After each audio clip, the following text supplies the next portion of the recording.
Welcome to The Last Breakfast. Please enjoy the video. You start by opening Facebook and signing in. Once done, tap the menu icon, 3 lines on mobile or the account arrow on desktop to access settings and privacy, then choose settings. You do this to reach the notification controls where geo-related alerts live.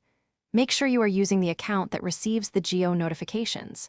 If you're on web, keep the browser tab visible. If on mobile, stay in the app to follow the next steps seamlessly. You now scroll to notifications within Settings and open Notification Settings to reveal categories like Push, Email, SMS, and App Notifications. Once done, look for app-related entries or a search box.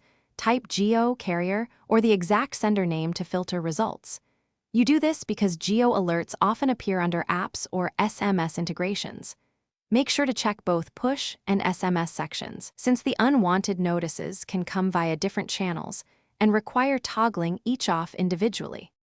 You finish by toggling off any geo-related notification switches, push, SMS, and email, then remove saved rules or subscriptions tied to that sender. Once done, sign out and back in, or reboot the app to ensure changes take effect. This forces Facebook to refresh its notification state. If you still see alerts, make sure the carrier or third-party app isn't forwarding messages into Facebook. Revoke permissions under apps and websites. Troubleshooting tip: if toggles re-enable, check for multiple accounts or connected services that resubscribe automatically. Thanks for watching. If this was helpful, leave a like and consider subscribing. See you next time.